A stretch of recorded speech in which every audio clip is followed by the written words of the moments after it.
Hello, everyone. Today, I'm bringing you an incredibly exciting excerpt from a novel. There's a fascinating conflict here. The protagonist, Avery, is publicly humiliated by a wolf named Scott at a meeting. But instead of backing down, she fights back and almost gets physical. What's even more shocking is that Roman, the male led, and others actually stand up for her. The contrast between being insulted and being defended, along with a very stuff attitude, is just captivating. Come check out this story full of conflicts and twist. Part 27. After finishing the training session with the anxious teenagers, who were all worried about their injured alpha, Avery had to tackle another unexpected task. Ryan informed her that Roman hadn't packed for the trip, so she found herself in the alpha's room, assembling a travel bag for him. Carol, amused by the situation, accompanied Avery, and Cal didn't help but chuckle at her friend's predicament. As Avery packed, she encountered a few surprises, including some lacy undergarments in Roman's bedside table. The semi-conscious alpha, in his injured state, found everything hilarious, including a very shocked expression upon this discovery.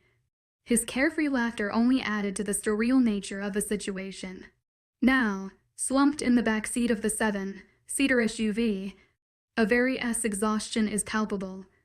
Her adaptable nature has been pushed to its limits, and Chef's looking forward to a good night's sleep.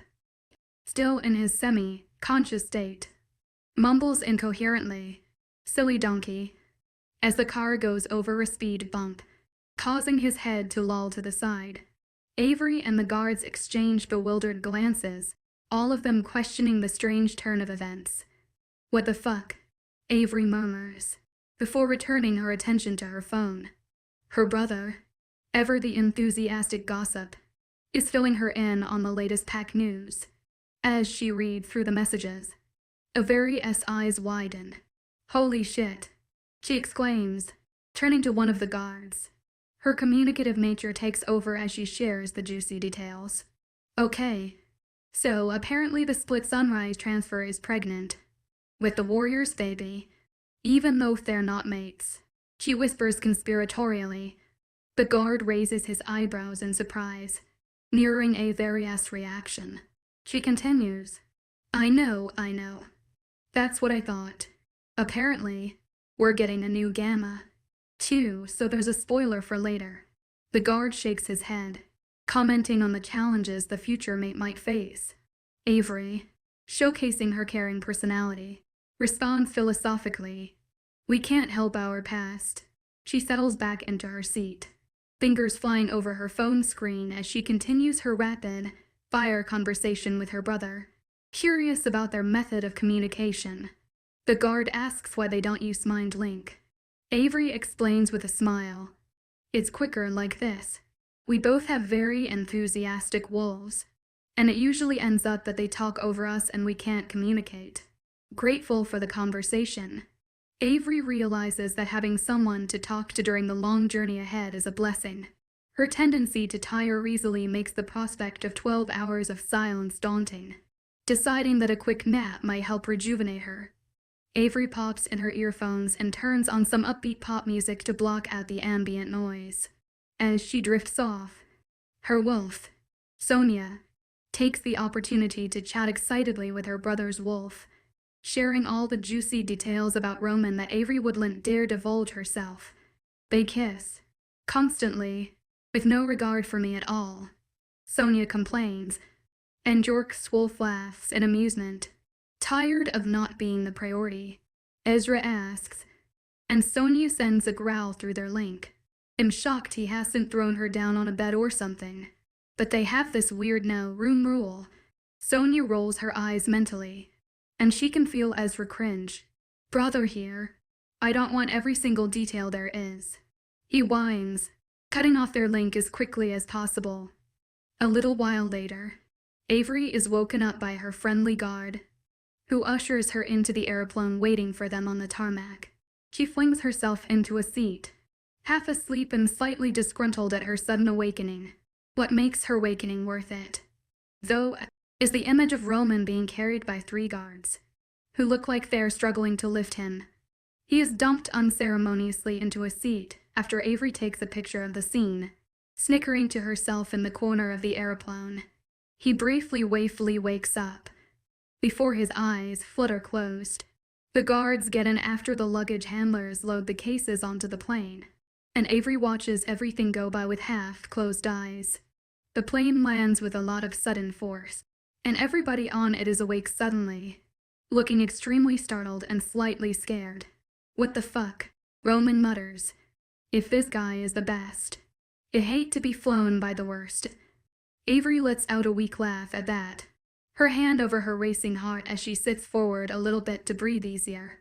Roman flexes his arm, wincing a little as he rotates his wrist slowly. "Sorry about that," Avery mumbles, cringing as she watches his pained movements. "It's draining. I should have been alert. They're only kids. They don't always know what they're doing." He shrugs, slowly standing up and getting his footing as he goes into the bathroom. Avery uses this time to turn on her phone and quickly respond to the texts from her brother and father, raising a brow when she sees a message notification from her sister. She responds to Lewis' request for a video call that day with a sure, and some emoticons her sister rarely texted her, and she was going to rebuff her attempt at regular contact, telling York that their sister texted her. He responds with the fact that she texted him too, both of them exchanging question marks and confused selfies. Roman comes back a moment later, grabbing his briefcase and stretching like a cat. "Time to go," he announces, and the security officers are standing in seconds. It takes Avery a moment extra to pull herself up, and she looks a bit like she'd rather die than walk anywhere. Stepping off the plane, a shiver runs through her as it's notably colder than the Lancaster pack. "Alpha Lancaster. Brilliant to have you with us. Is this your Luna?" A short, fat man beams, clapping the much taller man on the shoulder. "No, this is Deputy Alpha Wilco TT of the Rapid Rock Pack." Roman responds calmly, and the man flinches a little bit, his face paling. Hello, Deputy Alpha. It's lovely to meet you at last. I've heard so much about you," he whispers faintly, and Avery cringes. "What's your name?" she asks quietly, and he wipes sweat off his brow, while Roman watches the scene in front of him in confusion and amusement. "Alpha Connors," he mumbles, and Avery grits her teeth briefly. "So you heard?" she asks, and he nods quickly, looking at her nervously. "Thank you." She nods, stepping back to beside Roman, who doesn't say a word, just leads her to the car that their guards are standing by.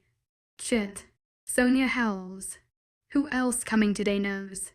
"I don't know it, but we better tell York," Avery responds, texting York as rapidly as possible. She sends him a paragraph explaining the situation, and he simply responds with "oh shit." "What was that about?"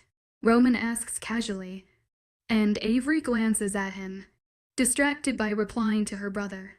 Nothing much," she responds, before returning to her phone with a notable amount of intensity, stabbing her screen as she types.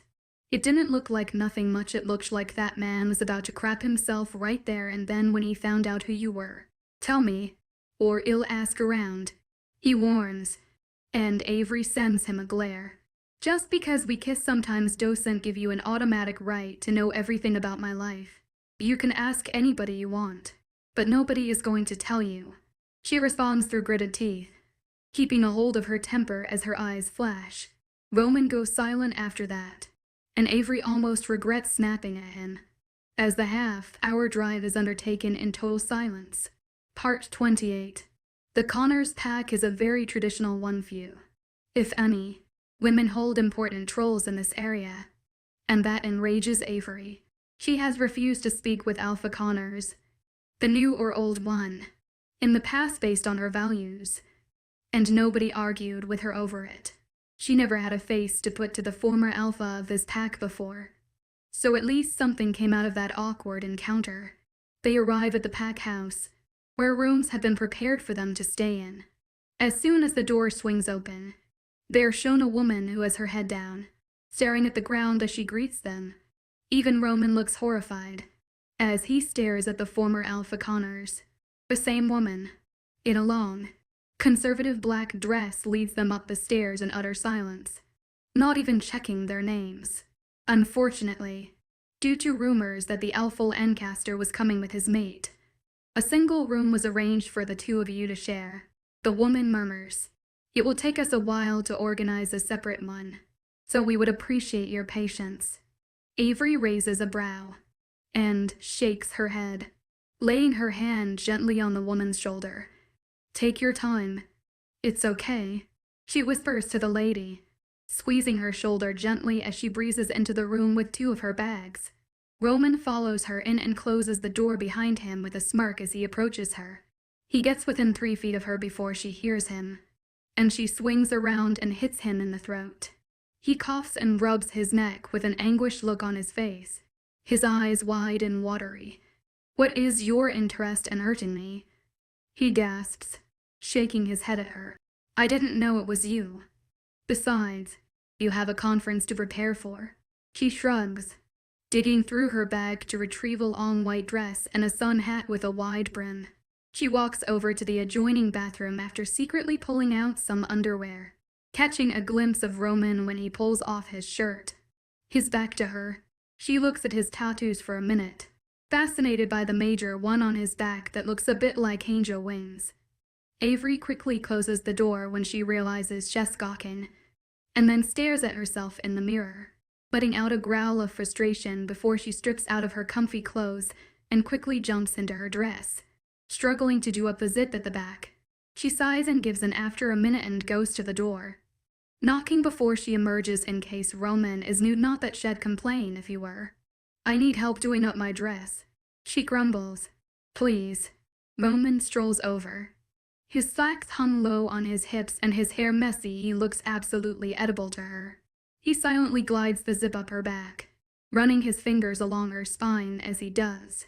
A shiver runs through her body, and she feels his lips connect with her shoulder blade out of the blue, lightly pressing against her brand. A stifled gasp escapes her lips, and she quickly hurries back into the bathroom, her body trembling at the touch. What the fuck did he do that for? He totally rue in the moment. Sonia grunts, shaking out her coat. Avery remains quiet, slipping her heels on and staring at her hair, silently deciding to braid it and add a crystal barrette that she remembers packing. 5 minutes later, her wild hair is contained into a messy fistate braid, with pieces coming out and framing her face. She nods in contentment, walking out of the bathroom with her comfy clothes in her hands, grabbing her makeup bag from her suitcase. She fills in her brows in the mirror beside Roman, while he ties his tie. "I think you should keep your braid over your shoulder," he comments quietly, staring at her in the mirror. "This way it hides the brand." Avery responds evenly, leaning closer to the mirror and adding mascara to her lashes. It doesn't look right, so she adds some liner to her waterline. And when she's satisfied that she doesn't look like a raccoon, she steps back and observes herself in the mirror. "I think you should show it off." He shrugs, running his fingers over the silvery mark on her shoulder blade. "You wouldn't say that if you had one." She responds, "You get whispers following you, and it gets commented on everywhere. Everybody knows that you're Ian unfortunate. It isn't a secret." He furrows his brows, looking at her face curiously. "They know, but most of them don't remember. It's been 6 years since I was branded. It isn't fresh in everybody's minds." Avery replies as she does a twirl in the mirror. "You look sensational." He smiles at her, and she gives him a smirk. "I know. So do you." She chuckles, and he grins widely. "Would make a handsome couple." He teases, and Avery rolls her eyes, sapping his shoulder playfully. "Fix your tie and come on. The bell is gonna be rung in a few minutes for breakfast before the meetings begin." She calls over her shoulder as she crosses the room to get her phone off her bed, but to descend the stairs with their maid, who has been assigned to them for the whole weekend. As soon as the two get down the stairs, somebody attacks Avery, arms thrown around her and face nestled into her shoulder. "Hello, big sister." York grins, squeezing her tight as she winds her arms around him and cuddles him back. "Hello, you tall bastard," she laughs, releasing him from her grasp. "I love your dress." York nods, examining her before noticing Roman standing a few feet away from the two. "Hello, Elful Lancaster," he smirks, pinching Avery behind his back. Avery squeaks and stomps on York's foot with her heel, glaring at him as she turns around and bumps into her father, who looks extraordinarily apologetic and hugs her tightly. He murmurs some words to her, and she rolls her eyes, hugging him tighter, and then releasing him. Breakfast time. She smiles and leads the four into the busy room. Some people turn to stare at her, raising a brow when they see the tall blonde bouncing into a room with 3 men following her. Rapid Rock and the Lancaster packs have arrived. A man announces loudly, and Avery clenches her jaw, putting her shoulders back and walking calmly to where she can see their names on chairs. "Jesus, I can't escape you," Avery mutters to Roman as she spots their chairs together. He snorts and shakes his head. "If I didn't know any better, I'd say you organized for this to happen," he teases. Avery nudges him gently before she attacks the bowl of food placed in front of her. "The McConaughey pack," the announcer calls, and Avery lets out a squeal, jumping up. A girl comes rushing towards her instantly, and the two jump at each other, their arms flying around each other. Some of the Lunas nearby laugh at the scene, knowing the feeling. Mayor Avery beams, squeezing the girl as tight as she can. "Let go of me, dumbass," the Hispanic girl snorts, slapping Avery's arm to be released. "Where's Mike?" she asks curiously, and the girl rolls her eyes. "Somewhere talking probably. I told him I wanted to find you. So me and one of the guards narrowed it down to the breakfast room." She laughs. "Meredith, you never told me you were coming to this," she scolds, and the girl playfully glares at her. "And you never told me about your hunk of man meat. I had to find out from the maids." "You slut," she hisses, giggling as she speaks. Avery joins her laughing, shaking her head when she notices people listening in. "I'll fill you in later. Promise." She laughs, and Meredith puts a hand on her forehead. "There's stuff to fill me in on. How scandalous. I need to go find my wayward mate so he eats before we have to sit for 6 hours. We're having drinks later," the woman demands, before squeezing Avery again and scampering off. "A friend." Roman smiles, as Avery sits down and starts stuffing her face enthusiastically. "Best friend," she responds, her mouth full of strawberries. "Jesus, Ave, remember your manners, you pig," York says in disgust, scrunching his nose up at her. Avery stares at him, a deadpan expression on her face before she drops her jaw open and lets him see the mushed up fruit in her mouth. "Shut the fuck up, Yorkie, at least him not named after a dog." She snorts once she swallows, and her brother rolls his eyes. "Thank goddess, your mother isn't here," their father sighs, looking somewhat horrified. Part 29. The conferences is boring, like they all are. Avery is shocked by the amount of packs present, as she had expected this to be a small meeting with just a few packs. The majority of the packs in the country are there, which makes for some mildly awkward conversations when Avery has to greet some of the men she's slept with. She gets a dirty look or two off some of the Lunas, but she brushes it off with ease, not particularly caring about their opinion of her. If they don't like the fact she slept with their mates before they had been mated and marked, they had better be blaming their males just as much as they blame her. The packs are seated in alphabetical order at round tables, and Avery is tugged away with Roman to his spot. Much to York's delight, there could only be 2 representatives per pack, usually the Alpha and his Luna, but since York was unmated and Avery hadn't been present, he had brought his father. Hence, Avery was exiled to the Lancaster table. Her presence drew some confused looks, as most of the Alphas knew her as the Deputy Alpha of Rapid Rock. One Alpha in particular at the table knew her in more detail and took pleasure in shooting her smug looks when she joined them. She ignored him, turning her back on him and facing Roman to speak with him about anything that popped into her head. Alpha's Zephyr was sitting with them too, and he noticed the looks being shot at Avery, and so joined in on the conversation. Avery is pleased to see somebody she knows well, and she happily engages in conversation with him. "Any sign of your mate yet?"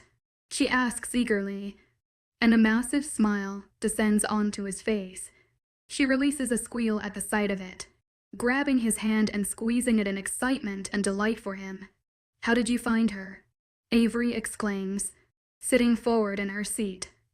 "As soon as I left your pack that day, I found her. She was a rogue, for reasons out of her control," he says quietly with a small smile on his face that expands as he speaks of his mate. "I called your brother and told him. I thought he would have passed on the message." He beams. "I truly think it was because of the conversation we had. I had to accept I may be alone before I could truly appreciate a mate." Avery is stunned and then smiles. "I'm like a foster home for you cubs," she teases. "After I deal with you, you go on to find your forever home." Roman chuckles at that, patting Avery on the shoulder, while Zephyr squeezes her hands back. "You will find your soulmate, even if they're not a soul-based mate," he states, his tone sounding wise and firm. Avery is a little surprised, so she just nods silently, appreciating her friendship with this male a lot. "Where is she today?" she asks with a grin. "I'd love to meet the woman who tamed the beast." Chest actually just up, Zephyr is cut off by a familiar face to Avery. "Oh, stop with this shit. I don't know why you're putting on such a nice act." "You bitch." The man sneers, leaning back in his seat and scowling. "It's not an act, Scott," she responds coldly, staring into his scarred face. She can see his hackles rising, and she remains calm. "You ruined my life," he sees, and Avery raises a brow. "No, you ruined your life. I was just there to witness it," she replies, her tone bored while she examines her white varnish nails. Scott stands up, his chair flying behind him. The chatter in the hall hushes, and numerous alphas stand up, watching Scott warily. Avery also stands up, with Roman and Zephyr moving with her, flanking her in case she makes a move. "You whore, do you have any idea what you did?" he growls, his eyes flashing dangerously fast. As he paces towards her, Roman and Zephyr quickly move to stand in front of her, staring down at the shorter man. "She has you two under her spell." "I see," he snarls, and Avery snorts from behind the two men. "No, they just aren't horrible people whom my wolf hates." She sings songs, playing with the end of her braid calmly. He lunges between the two men, and Roman grabs his arm, forcing him back. "Alpha Petty, sit in your seat. I have no problems restraining you for the duration of the conference," Roman scolds sternly, as Zephyr stands beside Avery. "She's a slut." The man snarls, spit flying from his mouth as he tries to swipe at Avery. "Just standing right here," Avery whispers, walking up to Scott slowly, and in a flash, grabbing his hair and yanking his head back. She puts her face up to his mangled one. "Watch your fucking mouth," she snarls guttural lie, her eyes flashing golden as Sonia makes herself known. Scott flinches as her canines quickly descend. "You'll finish what I started 6 years ago," she growls, her voice becoming low and sounding more animal than human. He nods as best he can, and she releases him, flinging him back into his chair and returning to her seat. The hall is dead quiet, and Avery catches Meredith from the table next to hers. "You okay?" the other girl mouths, furrowing her brows. Avery merely nods, before catching York's eyes. "You need to stay away from him at all cost." He links her, and father and son both look incredibly distressed and concerned. "It was my idea to send me with Roman knowing he might be here." Avery shoots back before shutting off the link. The hall gradually begins filling up with chatter, the dark-haired girl beside Scott looking terrified out of her mind. Avery feels pity for the girl but doesn't say anything out loud. deciding she'd pull her to the side later and explain. What was that about? Zephyr mutters to Avery. That was about an alpha who can't let the past lie. We had some issues a few years ago. And I'm the one who did that to his face, she says grimly, clenching her jaw. She hears Zephyr exhale heavily before she spots him rubbing his chin. Good on you.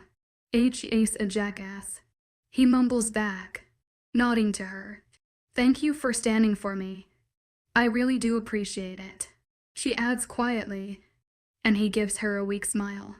No problem, little bear. He chuckles, rubbing her shoulder comfortingly.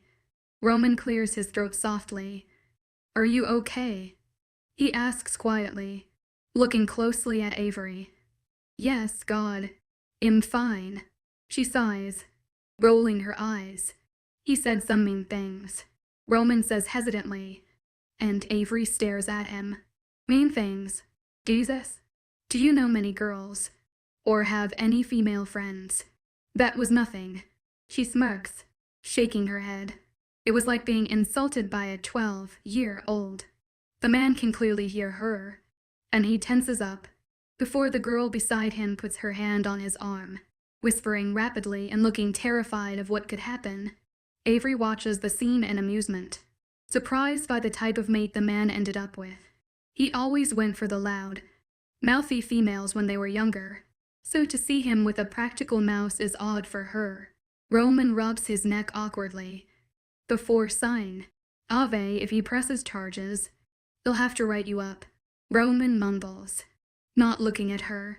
Avery exhales slowly through her nose, before putting her attention back onto her hair. It'll just join my file. I understand. I shouldn't have gone near him, but he was provoking me, and I'll be making that clear if he tries to say anything else. She responds evenly. Part 30. After the incident. As everybody called it for the rest of the day, the conference went relatively well. The council drafted a plan, and rogue attacks were discussed in detail. Myself and Deputy Alpha Wilco TT of Rapid Rock were traveling to my pack a month ago and were ambushed by rogues in Alpha Michael's pack lands. We still aren't sure if it was a planned attack, or if it was one of convenience, but we believe they may have set up camp where the Coven previously roosted. Roman announces when it's his go, and Avery nods grimly. Thank you, Alpha Lancaster. Alpha Michaels, have you found any evidence of this? One of the older council members asks, looking at the fat man at the table next to them. Yes, we found humans. Well, which? We found their bodies. They were used as blood banks, it seems like, rather than used with the intention of being turned. So we believe there may be vampires involved too. The man nods, and a groan goes around the room, everybody slumping backwards into their chairs in annoyance. Do we call in the witches again?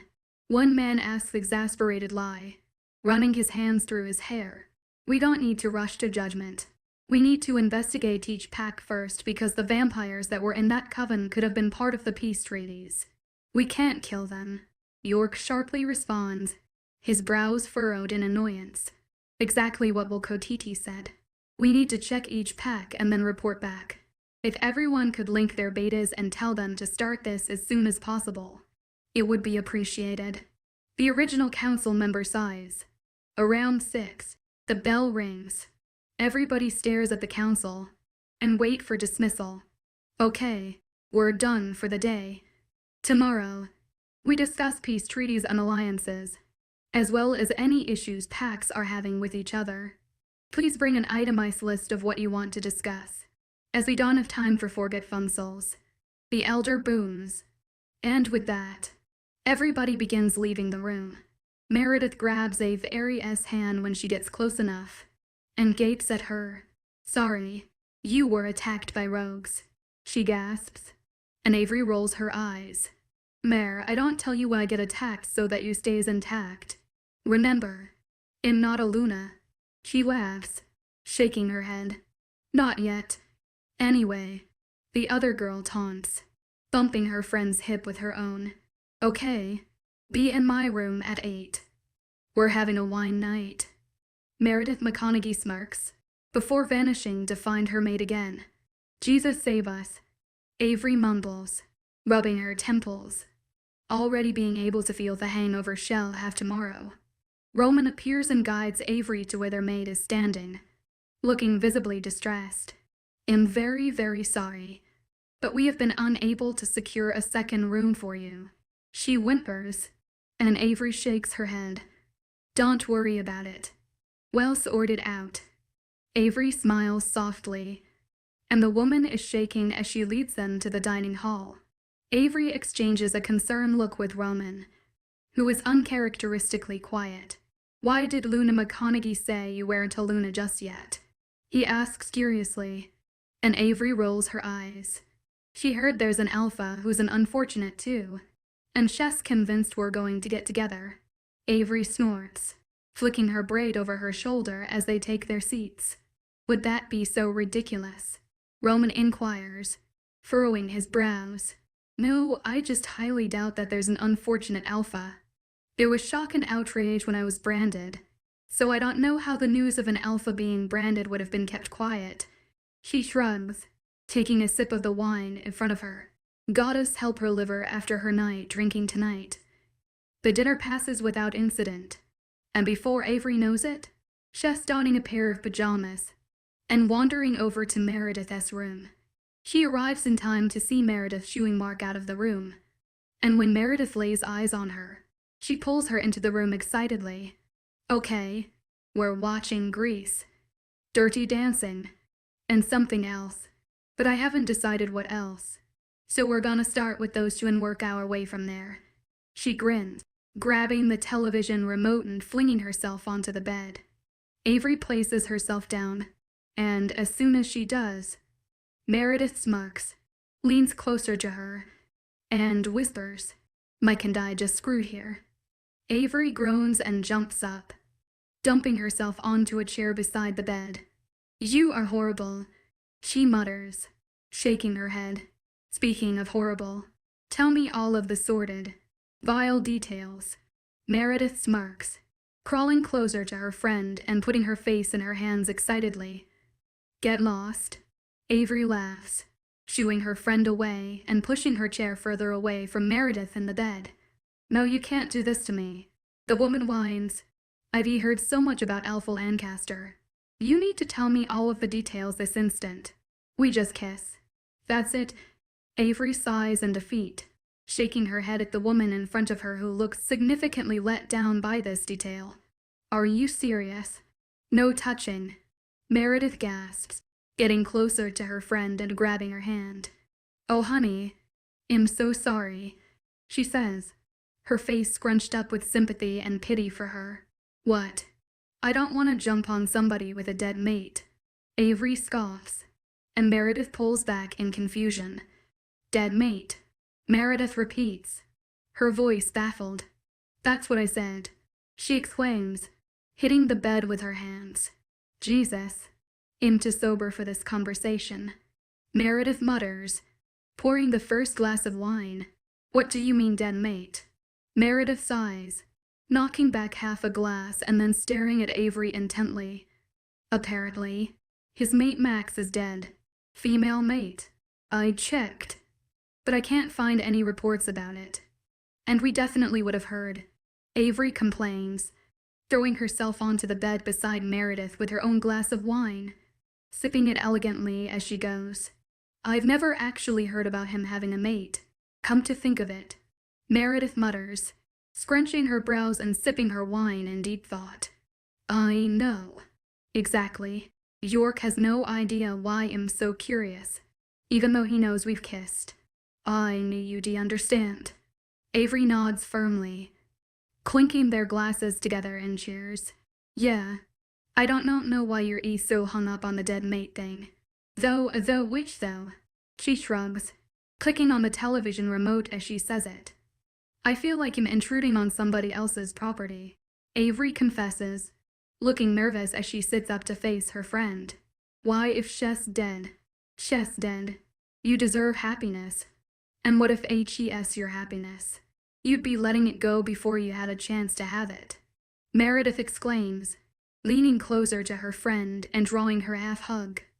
"It's too early for this mushy stuff," she mumbles, snuggling into her friend as the opening tin of grease begins. Part 31 Shit, Avery mumbles, stumbling through the hallway as she holds onto the wall by. Meredith calls, before she falls back into her room, eyes half closed and looking thoroughly out of it.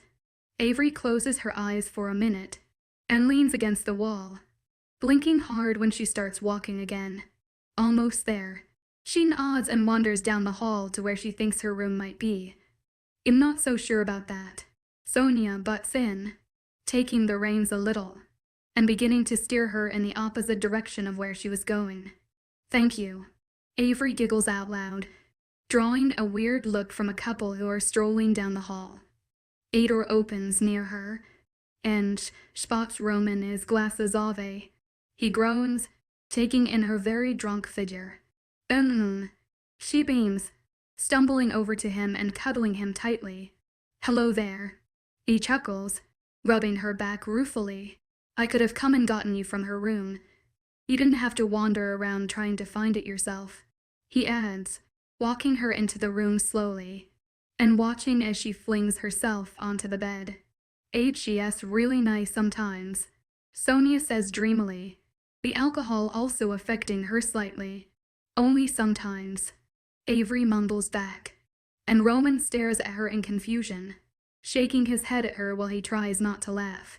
"Let's get some water into you," he sighs, grabbing a bottle from the dresser and sitting her up on the bed. "No," she grumbles stubbornly. "I want a hug." Avery is affectionate drunk, and she doesn't get drunk very often. "If I give you a hug, will you drink your water?" Quirking a brow and sitting on the edge of the bed, yes. Avery squeals enthusiastically, trying to launch herself at him and almost missing. He catches her awkwardly, trying to prop her up, but it's like chess bonus, flopping around and not being able to hold herself up properly. Avery wraps her legs around him happily, resting her head on his shoulder and squeezing him gently. Roman turns her head a little into her open mouth, rubbing her back lightly when she manages to hold her head up herself. "Good girl," he murmurs, and she gives him a weak smile, drinking the water down. "Can I not have any more water?" she grumbles, turning her head away from the bottle and resting her head back on him. "You're very comfy," she mumbles, rubbing her cheek against his shoulder before she settles. "You're very drunk." Roman chuckles, leaning back against the pillows once he closes the water bottle, placing it on the bedside table and wrapping his arms around her lightly. "Did you have a nice night?" She beams, staring up at him with wide eyes. "I did. I had some drinks with the guys. Not as many as you and Meredith, but we had a few. We talked about," Avery cuts him off excitedly. "Was Effer there? H.S. so nice. H.E.S. really lovely. And I'm so happy he found his mate. He stood for me." She grins, sitting up on his lap and looking into his eyes. "Yes, he was there. And yes, he did stand for you." Roman smiles, trying to stop himself laughing at how adorable she is. Booker rises in his head, cackling. "If she were sober, you did it?"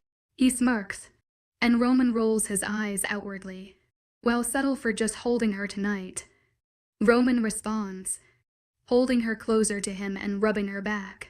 "I'm really happy I met you that day in the woods," Avery confesses, closing her eyes as she rests her head back on his chest. "I'm glad I met you that day too," he whispers, laying down and pulling the sheets over them both. "Roman, I think," she starts, hesitating after a moment. "Yes," he asks softly, peering down at her as he turns off the light. "Oh, she's gonna say it. She's gonna say it."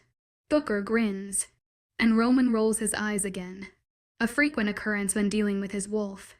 There are another few moments of silence before Avery whispers, "I think I might like you." Roman doesn't get much sleep that night. The morning comes too quickly, and Roman feels the light flitting through the window shades hit his face. After a while of him laying in silence, he can feel Avery stir slightly on his chest. He looks down at her, to see her staring at him in slight confusion. "Good morning," he mumbles gruffly, looking away from her.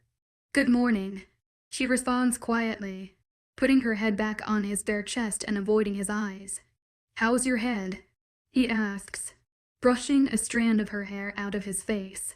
"Pounding, like it always is after drinks with Mare." She chuckles ruefully, massaging her temples. "Did you mean what you said last night?" he questions, his tone monotone and cold. Avery freezes, her mind racing. "Sonia, what the fuck did we say?" Avery pleads, forcing her wolf to wake up. "I have no idea, I have zero clues." Sonia groans. "Let me fix this hangover, then ask me questions." After their brief exchange, Sonia blocks Avery out, and Avery can feel the beginnings of the pressure in her skull lifting. "I don't know what I said," Avery mumbles, and Roman gently lifts her off with him. "They say drunk words are sober thoughts," he says grimly, sliding out of bed and grabbing his phone. "What did I say?" she cries out as he walks into the bathroom. "What the fuck did I say?" she groans, rubbing her face and picking up her own phone. She has numerous drunk messages from Meredith, and then an apology at the end. She has 6 texts from York, filling her in on the gossip he heard at the bar. Flicking through them, she notices a message about Roman, and she widens her eyes. Squinting to try focusing on her screen, she spots her name in the quote, and she makes an extraordinary attempt to decipher the words. "Avery will TT will be my end." Sonia pops in to help, and Avery raises a brow. The fuck does he mean? His end? Whereas this prophecy shit come from? Avery grumbles back, getting up from the bed too quickly, and stumbling all over the place. "This lost one of your better ideas." "Oh my god. You dumb bitch, you dumb," Sonia whimpers, and Avery slides down the bedside table to the ground. "I'm never drinking again." Avery responds with her eyes closed, her hands scrambling for her water bottle from the night before. Famous last words. Her wolf snarls. Part 32. After slathering on a layer of concealer, Avery examines herself in the mirror.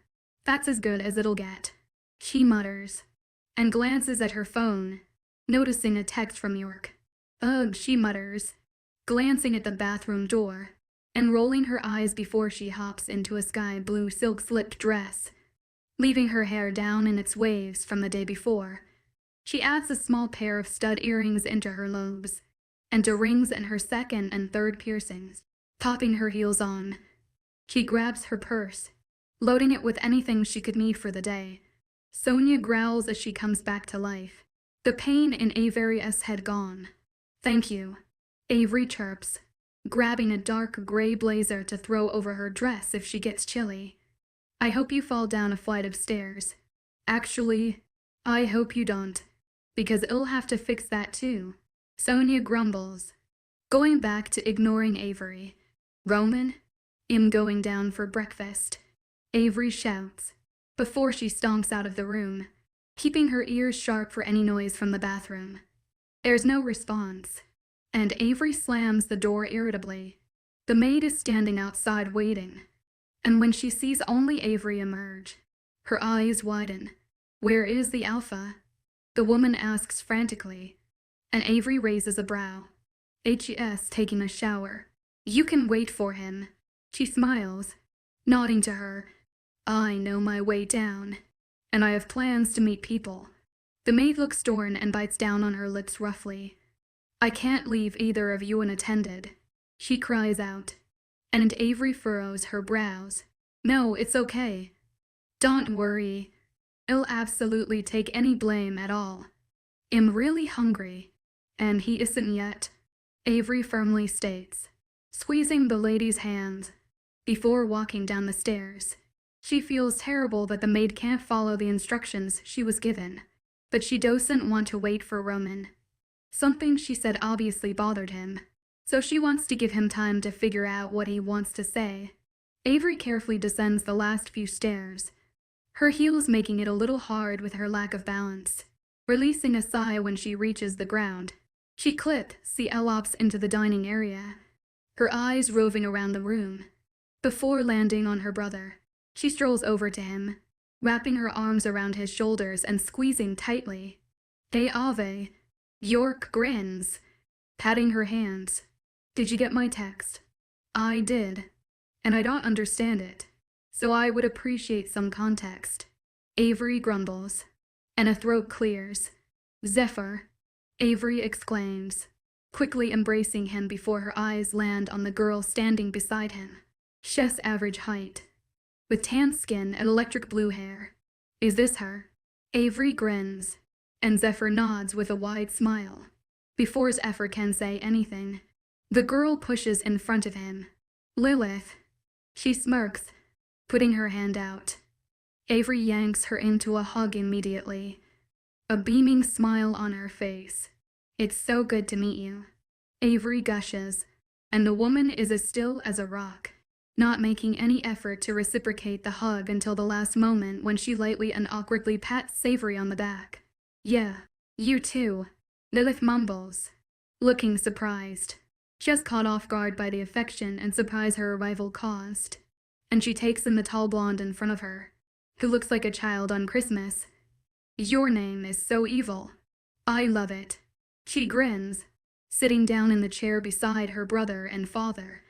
"Avery, stop insulting Zephyr's new mate," Richard says without looking up from his newspaper, his glasses sliding down his nose. "Roman in his glasses," Sonia mumbles dreamily, before going off into her snooze again. "I'm not insulting her. Dad, it's a compliment." Avery groans, before turning back to Zephyr and Lilith. "Zapeth," she announces out of the blue, and they all stare at her, before she giggles. "Your couple name," she elaborates, and Lilith rolls her eyes, while Zephyr smiles slightly. "What's yours and Roman's then?" York smirks, and Avery glares at him. "What about her and Alpha Lancaster?" Richard asks, and Avery kicks York aggressively under the table. "You absolute tass," she mind links to him, sending a barrage of curses and insults his way. "Nothing, Dad. Don't worry about it." Avery hurriedly gets out, before she hears an exclamation of realization. "You're the one the tall guy was talking about." Lilith beams, clapping her hands. Zephyr snorts, shaking his head. "The tall one is Roman Lancaster," Zephyr whispers softly, and Lilith flushes a little bit, rubbing her neck where her mark is. Avarious eyes own in on the area, and she can't stop a smile crawling onto her face. The fact they've marked each other she notices a matching one on Zephyr's neck means they fully accepted each other, and that makes Avery feel overwhelming happiness for her friend. "Sorry, I'm not familiar with a lot of the alphas from the other coasts yet. I only really interacted with the ones around your pack," Lilith mumbles, looking a little embarrassed. "Don't worry about it. HES easily forgettable." Avery shrugs breezily. "And your craze is a brow. Where is Mr. Forgettable this morning?" he asks, sipping his tea and looking around. "He isn't happy with me, so I left him sulking in the bathroom." She sighs, leaning back so that one of the servers can place her breakfast in front of her. "What did you do this time?" York cackles, giving her his full attention. "I had drinks with Mare, and I have no idea after that." She grumbles and then turns to Lilith excitedly. "You have to meet Meredith later. She's the Luna of the McConaughey pack, and anything your pack goes to, she'll usually be there. It'll be good for you to know some other Lunas, and it would make me really happy to know you have some good people there for you in case you need something." And Zephyr risen around. Avery nods firmly, and Lilith runs a hand through her short blue hair.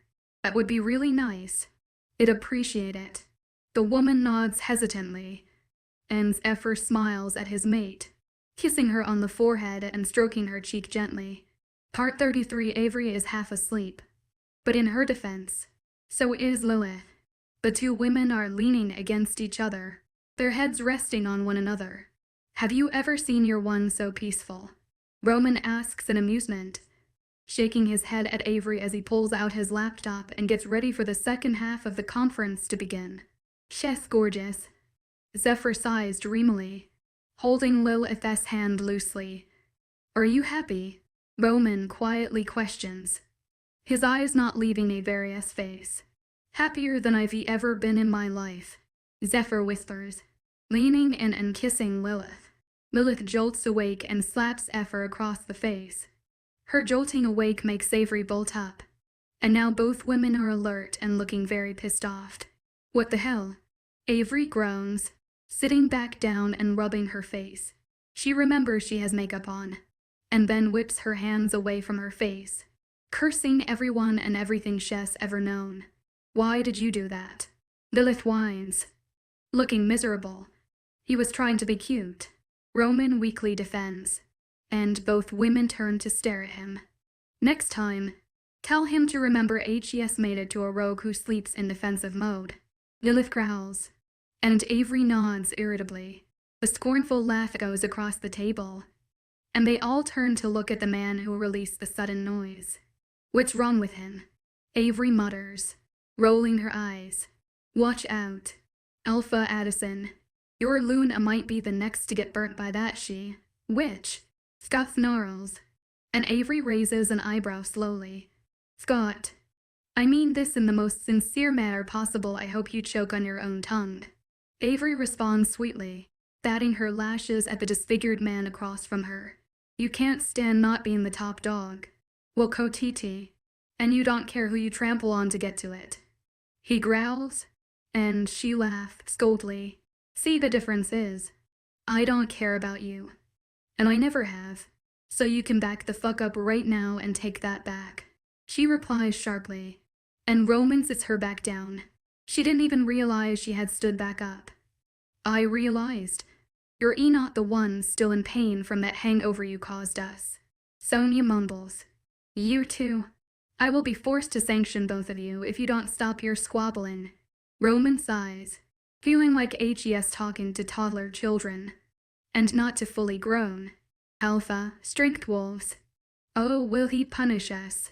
Sonia purrs suggestively, and a purr escapes Avery's lips from Sonia's thoughts.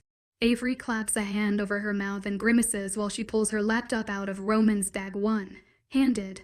"Why do you love embarrassing us?" Avery snarls, and she can picture the smirk Sonia would be wearing on her face. "It's my favorite hobby, because you're the one who has to suffer through it. Not me." She cackles, and Avery is about to put a mental block in place. Sonia quickly butts in, hurrying to get her message out before Avery effectively tunes her out for the entire day. "I need to be let out later. Something doesn't feel right, and I'd like to find out what it is," she explains, and Avery rolls her eyes a little. "Is this an excuse for me not to block you for the entire day?" Avery sighs. "No, I swear, I think Scott has something to do with it," Sonia adds, and at the mention of Scott's name, Avery rolls her eyes again at this rate. They'll be rolling in circles in her head at all times. "Fine," Avery groans, before tuning her wolf out slightly. To anybody else, Avery looks like she was daydreaming, but Roman notices her eyes flashing rapidly, so he leaves her alone. "Are you excited for peace treaties?" Roman asks her, a happy glint in his eyes. "You're so fucking weird," she groans, gently pushing his shoulder. "I'm the peacekeeping alpha. Let me enjoy things." He laughs, the somber mood from 2 minutes previous entirely gone. Avery can see Lilith caressing Zephyr's cheek and apologizing in a quiet voice. He takes her hand and kisses her palm, and she almost feels like an intruder to be watching this intimate scene. They're like something out of a romance movie, Avery whispers to Roman, and he nods in agreement. "The heroine and hero in a novel," he replies quietly, his eyes never leaving Avery. "Does anybody have any objections to the O'Connor pack and the Bianchi packs forming an alliance?" One of the council members sighs, and when there's a few moments of silence, York bangs the gavel, a smirk on his face. "Go forth in good health and beauty." "Thank you, Alpha O'Connor and Alpha Bianchi." York nods, and the two alphas in question sit down quickly. "Are there any other alliances to be discussed?" York asks, and there is complete silence in the room. "Jesus," Nobody is feeling very friendly today, Avery mutters, and Roman snorts quietly. Any issues or questions? York continues, shooting his sister a scolding look. Actually, yes I do. Scott stands up, his upper lip curled in distaste, fully aware of this man's dislike of his sister. York is instantly more guarded than he has been for the entire trip. Yes, Alpha Petty. York sighs, his jaw clenching slightly as he reminds himself to breathe and be civil with this male his wolf so hates. I have an issue with your Deputy Alpha, so I believe you will be biased on this matter, he announces, and Avery groans aloud. People turn to look at her, some looking slightly horrified. Scott Petty has a terrible reputation for violence, and HS volatile at the best of times. Nobody likes dealing with him, and he has very few alliances. His mate is present again, looking like she'd rather be eaten alive by the floor than be present in the room. As you may know, the two of us have a history, he begins, and Avery cuts him off.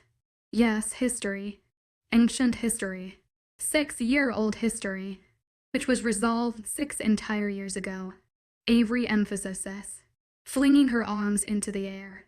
Deputy Alpha Wilco TT, do not cut the speaker off.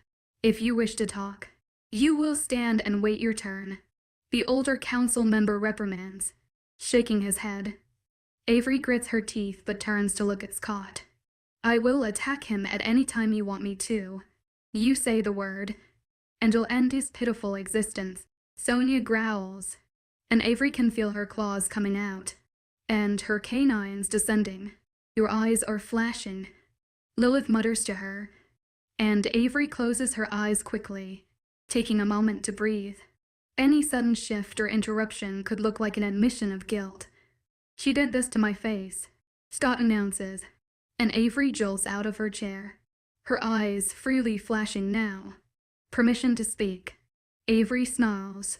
I have the right to defend myself against my accuser unless the rules are different for women. The council all nod in unison, not wanting to get involved. Roman is ready to get up at any second, looking between the two. I did do that to his face, in a justified argument. If you look in your files, it was a closed matter in which both of us and our witnesses agreed it would not be brought up again. So he has broken his part of the agreement. So I suppose I can break mine. She growls out, and she can hear the curious whispers and mumblings going around the room. Deputy Wolcotiti, this will be moved into chambers after this meeting ends. One of the council members quickly interrupts, obviously having been alerted by one of the others what this deal was. Alphas, council, am so sorry to disturb you.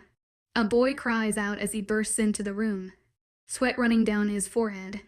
His face is pale as a ghost, and his eyes bulging out of his skull. His alpha stands, looking at the boy with thinly veiled irritation. What is it, Gabriel? The man asks impatiently, clenching his jaw as he waits for the boy to stop panting. We don't have all day for your silly tales. It's not a tale, sir, the boy gasps, his hand going around his neck. One of the maids was found hanging. He chokes out, and everyone raises an eyebrow. Suicides aren't common in the werewolf community unless there has been the loss of a maid. His alpha barks, and the boy is starting to change color. She was carved into. The boy spits, before his other hand goes around his throat.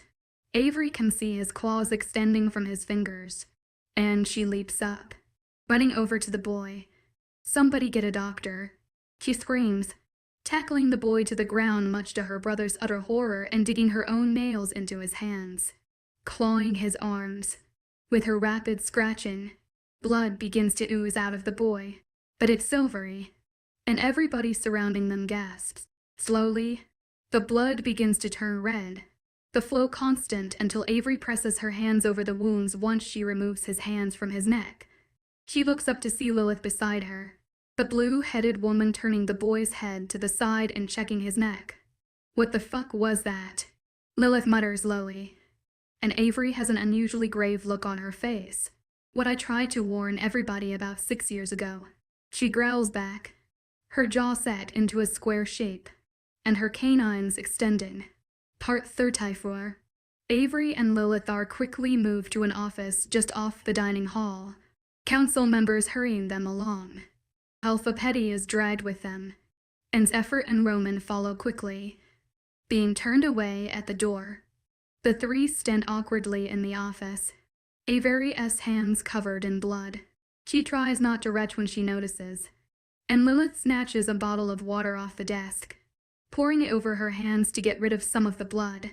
"You weren't as freaked when you did this to my face," Scott mumbles, and Avery glares at him. That boy was just a kid, and he was going to kill himself. H.S. innocent in all of this. You, however, were the opposite of innocent, she snaps, muttering her thanks to Lilith. So guilty. Scott smirks, and Avery bares her teeth at him. Petty, you stay in your corner, and we'll stay in ours, Lilith announces, pulling Avery back to behind the desk, where she sits her down and stands behind her. "At least you didn't get blood on your dress." Lilith sighs, and Avery lets out a weak laugh. "That would have been easier to fix," she grumbles, running a hand through her hair and getting her fingers caught in a knot.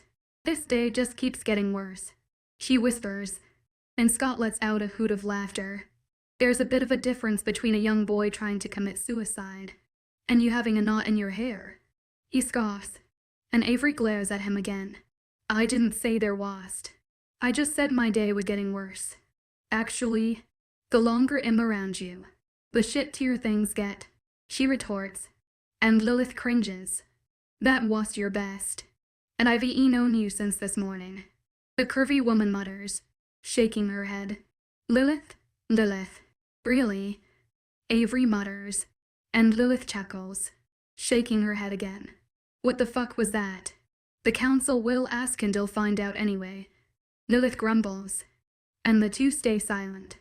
"I can't say. The whole room would have known if Scott had kept speaking," Avery growls, rubbing at her neck. Scott watches her silently, shaking his head at her. "Then why don't you just say it?" Lilith continues probing, leaning down to look into Avery's eyes. "I can't say." Avery groans, frustrated. "There's a binding spell on both of us, and he was gonna break it." "Jesus Christ," Lilith mutters, sitting on the desk. Scott stays quiet, his dark eyes roving over the two. "How's your mom?" Avery asks out of the blue, and Scott twitches. "She's fine. She asks for you sometimes," he replies quietly, and Avery nods. "Do you give her the Christmas cards I send every year?" she questions, and he nods, looking out the window vacantly. After a few minutes of complete silence, in which Lilith wants to die because of the awkward tension, some members of the council bustle in, Roman and Zephyr forcing their way in with them. "What was that?" Zephyr asks first, after waiting a moment for someone else to speak. Roman walks over to Avery and takes Lilith's place beside her, sitting on the desk and taking one of her hands silently, squeezing gently. "Is the boy okay?" Avery asks, her forehead scrunched up in worry. "You got whatever was in him out in time. It looks like he was poisoned just before he came into the hall. But we've never seen anything that acts so quickly," the elder says, and Avery and Scott exchange a glance. The girl that has been attached to Scott's hip appears, standing a little behind him, her nervousness clearly portrayed on her face. She's short, barely coming up to the middle of his chest, with curly black hair and sallow skin. Scott reaches out and clasps her hand briefly, before releasing her, which looks like it pains her a little. Avery's heart goes out to her. "We want to know about what happened 6 years ago, including what happened between you two." One of the men nods, sitting on one of the stools by the minibar, looking awkward, as he is a rather large man, and the stool is rather small. "I'd rather not discuss that. I don't know about Petty, but I don't think any of our personal business pertains to the nature of this case," Avery sharply says, her eyes flickering between each of the council members, noting her brother isn't present. "I agree with Deputy Alpha Wilco TT for once," This isn't a matter for discussion. Scott nods, but the council stands firm. We need to know the entire story. One repeats, and the two exchange slightly horrified looks. One of you start before we kick your mates out of the room. One warns, and Lilith and Zephyr move into a corner. Out of the way. I tried to mark her. He sighs, and the two share a look of distaste. What? Lilith blurts out, her eyebrows shooting upwards. Zephyr hushes her but looks equally shocked. We were in a consensual relationship for 6 months. Avery butts in. At the end, he tried to mark me, convinced he didn't have a mate either. His mate looks extremely upset at this revelation. Avery feels her heart squeeze, and she wants to comfort the girl. Scott keeps his distance from his mate, not even looking in her direction. His face is tight, and his cheeks are red. Roman glances at Avery, and gently squeezes her hand, silently letting her know he's there and listening. Her heart warms a little at his small gesture, feeling immensely comforted in the fact he has run away screaming his head off. Is that it? A council member asks with a raised eyebrow. We had essentially formed a bond. Bar the marking. Scott groans, rubbing his face. He and Avery are both slightly pink now, neither looking at each other. And then what happened? The same member probes and Avery glares at him. He tried to mark me, and then we had a very huge disagreement, which ended in me slashing his face. She responds coldly, I did deserve it. He mutters, but that isn't why we're here. So could we talk about the relevant information now? After gaining an irritated nod from the council member who is bothering them the most, the pair look at each other and sigh. We were on a run about a week before the end of our thing, when we came across a vampire. Avery starts, inhaling deeply. He was starved and dehydrated, and very obviously left for dead. We took him with us back to Scott's back house, where he was slowly healed. In return, Carlos informed us about vampire practices. He is still loyal to my pack, and has essentially become a member of it. He warned us about a new drug the vampires had been formulating with a band of rogues. Scott continues grimly. Why was this not reported at the time? One of the council interrupts, and the two turn and glare at him. It was. Nobody listened to us, because we were 22, and none of you like to see an unfortunate with an alpha. A bias many of you still hold. Avery bites back, her tone scathing. We were told we couldn't trust a vampire, so we decided to carry out our own investigation. Avery having her university background, and both of us having alpha training. Scott's eyes, running a hand through his long hair. We stayed in the woods for 2 days until we found something. We found the body of a child rogue, who had no identification or registration in any database. He had been poisoned so severely that his body was contorted. Avery grimaces, closing her eyes as she remembers the scene. Nobody knew the child, and we couldn't figure out what the poison was until Avery sent it to one of her human contacts, who analyzed it for us and discovered it was a mostly silver mixture, with garlic and wolfsbane mixed in. Scott adds, clenching his jaw. How would vampires know that garlic slows our healing process? One of the council members mutters, and Avery rolls her eyes. We managed to find out where the rogues were, so I don't think it would be too hard for a vampire to figure it out. They reek. Avery grumbles, scrunching her nose up. The mixture makes people go crazy, and they scratch at their skin trying to get relief. Avery cut into the boy to allow the toxin to escape. Scott sighs, sitting against a bookcase, and beginning to braid his hair. His mate slaps his hands away gently and braids it for him silently, not looking around the room except when she gets to the end. Oh, Avery quietly exclaims, throwing her a hair tie. So when would the boy in the hall have been dosed? One of the younger council members asks, and Avery juts her chin out. Most likely just before he ran into the hall. It's very fast acting, and it doesn't take long to seriously damage you. The assailant most likely followed him from where he found the maid's body. She sighs, hearing a muffled gasp from Lilith in the corner. I've seen this stuff before, she gapes, standing up from where she's sitting. They tested it on some of the rogues I knew.